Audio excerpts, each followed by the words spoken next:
Hi friends, Saudi update. HMPV virus சம்மந்தமாக Saudi பொது சுகாதாரத்துறை ஆணையம் ஒரு ரிப்போர்ட்டை அறிவிச்சிருக்குது. அது என்னன்னு சொல்லிட்டு பார்த்தீங்கன்னு சொன்னால், நாங்கள் எந்த ஒரு கூடுதல் நடவடிக்கையும் நாங்கள் எடுக்கப்படலை நுழைவாயுவிலேயே இதுலேயுமே.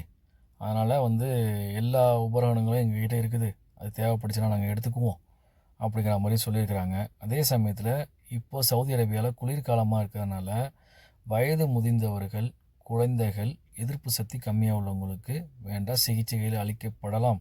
அதே சமயத்தில் தேவைப்பட்டால் அதே சமயத்தில் பாதுகாப்பாக இருக்கும்படி கேட்டுக்கொள்ளப்படுகிறது. ஓகே, இது தான் இப்போ சவுதி அரேபியா நிலைமை. இந்தியாவில் தான் பிரேக்கிங் நியூஸை போட்டு படுத்திகிட்டு இருக்கானுங்க. ஓகே, அது கொஞ்சம் குறைஞ்ச அந்த இந்தியாவில் போடுற பிரேக்கிங் நியூஸு குறைஞ்சாலே எல்லா நாட்டிலையும் வைரஸ் குறைஞ்சிரும். இதுதான் என்னுடைய கருத்து. உங்களுடைய கருத்துக்களை கமெண்ட் பாக்ஸில் தெரிவிங்க. Okay, thank you.